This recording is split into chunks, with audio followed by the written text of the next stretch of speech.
नमस्कार। Rural voice के खास कार्यक्रम रूरल वॉइस एक्सप्लेनर में आपका स्वागत है। मैं हूं हरवीर सिंह और आज हम बात करेंगे दूध और दूध किसानों की। असल में देश में दूध का उत्पादन लगातार बढ़ रहा है और भारत दुनिया का सबसे बड़ा दूध उत्पादक देश बन गया है। जो खपत है उसके अलावा हमारे देश में सरप्लस भी है, लेकिन इस वक्त एक अजीब सी परिस्थिति में हमारा जो डेयरी सेक्टर है और जो डेयरी किसान वो फंस गए हैं। पिछले दिनों महाराष्ट्र में किसानों ने दूध की कम कीमतों के चलते प्रदर्शन किया। उसकी वजह भी है क्योंकि वहाँ पर दूध के दाम 25 से 26 रुपये लीटर आ गए, जो करीब एक सवा साल पहले 38 रुपये लीटर तक किसानों को दाम मिल रहा था। इसकी वजह क्या है, ये क्यों बदलाव आया? उसके पीछे एक इंटरेस्टिंग फैक्टर है कि दूध में जो स्किम मिल्क पाउडर निकलता है जब दूध की प्रोसेसिंग करते हैं घी बनाते वक्त, वो उसके पीछे एक बड़ी वजह है। पिछली बार क्योंकि एसएमपी का दाम अच्छा था, इसलिए जो डेयरी कंपनियां मिल्क प्रोसेसिंग करके एसएमपी बना रही थी वो किसानों को अच्छा दाम दे रही थी। इस बार एसएमपी के दाम जो फरवरी मार्च में 350 रुपये किलो तक थे वो घट करके 210 रुपये किलो पर आ गए हैं और वैश्विक बाजार भी करीब करीब 230 रुपये किलो के आसपास है, इसलिए निर्यात की भी संभावना नहीं है। और देश में करीब 3 लाख टन एसएमपी का स्टॉक बकाया है, क्योंकि वो एसएमपी का उत्पादन महंगे दामों पर हुआ था और सस्ते दामों पर अगर कंपनियां बेचेंगी तो उनको घाटा होगा। अब पहलू ये आ गया कि दूध तो है और जो किसान है उनको बेचना भी पड़ रहा है। इसमें एक जो इम्पोर्टेंट पॉइंट है वो ये है कि जो गाय का दूध है जिसकी हम बात कर रहे हैं दाम की, जो 26, 27 या 25 रुपये लीटर बिक रहा है वो गाय का दूध है। भैंस के दूध में फैट ज़्यादा होता है, एसएनएफ करीब थोड़ा सा ज़्यादा होता है गाय के दूध से, लेकिन प्रॉब्लम यह है कि देश में जो फैट जिसे हम घी खासतौर से कहते हैं उसकी खपत लगातार बढ़ रही है और फैट का उत्पादन करने के साथ में दूध में जो गाय का दूध है उसमें करीब 3.5% फैट होता है और करीब 8.78% फैट होता है।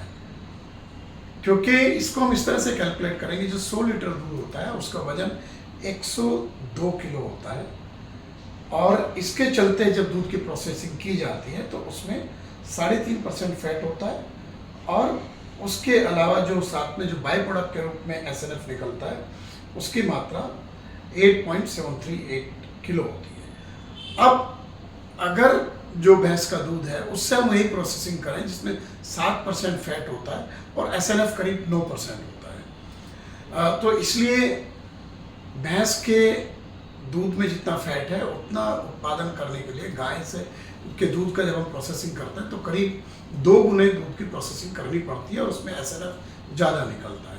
और देश में जो दूध का उत्पादन है उसमें गाय के दूध की हिस्सेदारी लगातार बढ़ती जा रही है, तो ये जो एसएनएफ की प्रॉब्लम है वो कम नहीं होगी और ये एक नई प्रॉब्लम के रूप में उभर करके आया। डेयरी सेक्टर भी इससे परेशान है, क्योंकि अगर फैट का उत्पादन बढ़ता जाएगा एसएनएफ का उत्पादन भी बढ़ेगा, जिसे हम एसएमपी के रूप में देखते हैं। और एसएमपी की जो खपत है देश में वो कन्फेक्शनरी, आपका आइसक्रीम बनाने में, चॉकलेट बनाने में, बिस्किट बनाने में, उस सब में होती है, लेकिन उस स्केल पर नहीं है। और इस बार इत्तेफाक से ये था कि जो गर्मी का मौसम था उसमें दूध की ज़्यादा कमी नहीं हुई।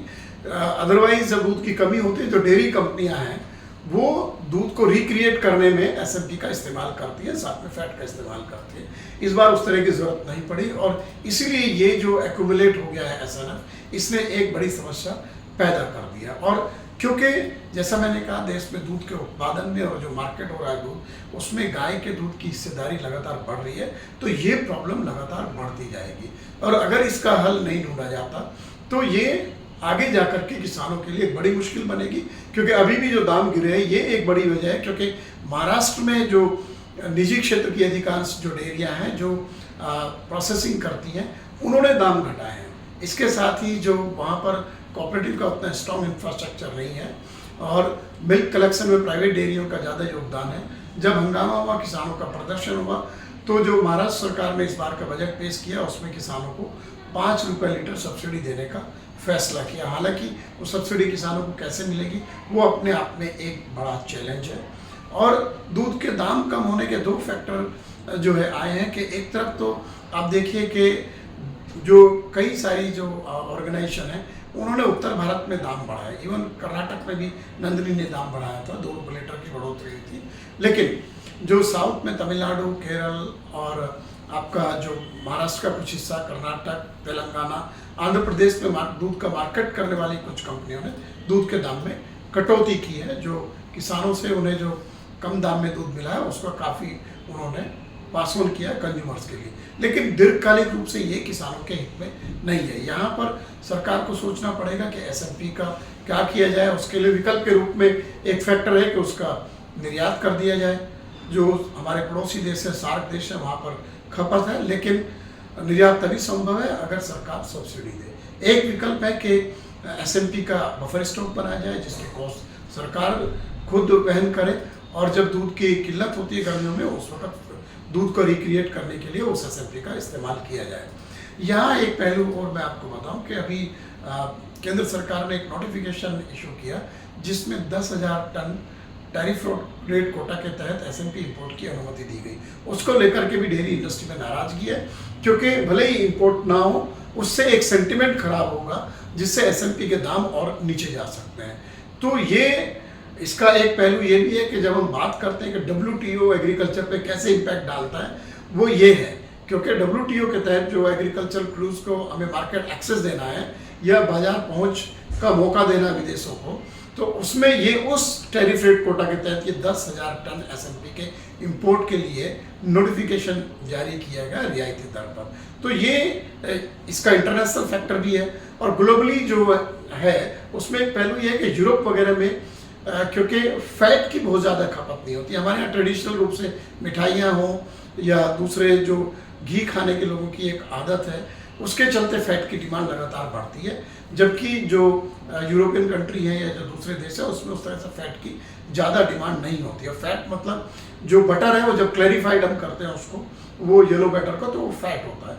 तो ये अभी जो डेयरी को जो दाम मिल रहा है एसएमपी और फैट को मिला करके दोनों से जो कुल कमाई हो रही है वो करीब 33 रुपया कुछ पैसे की हो रही है पर लीटर अगर हम देखें, लेकिन उसके ऊपर जो लागत आती है प्रोसेसिंग की और मिल्क कलेक्शन की, उसके करीब 7 रुपये घटने के बाद डेयरी कंपनियों के पास 26-27 रुपया ही किसान को देने के लिए बचता है। लेकिन दीर्घकालिक रूप से अगर हम मिल्क प्रोडक्शन को देखें, ये सस्टेनेबिलिटी हमारे देश में नहीं है। और जो डेयरी के किसान हैं, जबकि हम मानते हैं कि देश में जो दूध का उत्पादन है उसकी वैल्यू टोटल फूड ग्रेन की वैल्यू को पार कर गई है, और ये एक ऐसा सेक्टर है जहाँ पर हाई ग्रोथ के चांसेस भी हैं और किसानों को ज़्यादा कमाई हो सकती है। लेकिन इसके साथ ही सरकार को ये सोचना पड़ेगा कि किस तरह की रणनीति बनाई जाए कि जो ये एक नई समस्या एक बड़े रूप में निकल करके सामने आई है और लगातार बढ़ती जाएगी। और जहाँ तक मेरी डेयरी सेक्टर के लोगों से बात हुई है, उनका ये भी कहना है कि अगर ये परिस्थिति और चलती है और दूध किसानों को सही दाम नहीं मिलता है तो अगले साल फैट की किल्लत हो सकती है, जिसका नतीजा उपभोक्ताओं को ज़्यादा दाम दे करके चुकाना पड़ेगा। तो ये एक ओवरऑल सिचुएशन हमने आपको समझाने की कोशिश की। सबसे बड़े उत्पादक होने का ज़रूरी नहीं है कि किसानों को पूरा फ़ायदा मिले। हमारी कोऑपरेटिव डेयरी ऑर्गेनाइजेशन कहते हैं हम अपनी लागत का जो टोटल कंज्यूमर से जो दाम वसूलते हैं उसका 80% तक किसानों को मुहैया कराते हैं।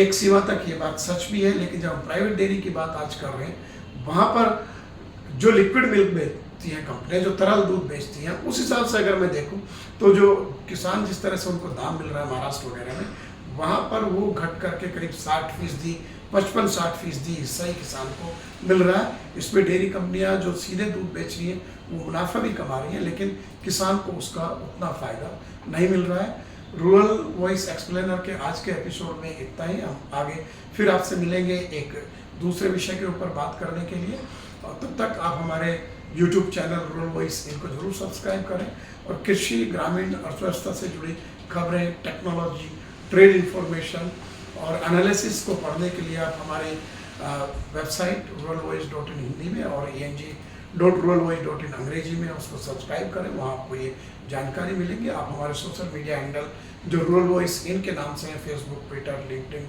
यूट्यूब, उसको सब्सक्राइब करें। नमस्कार।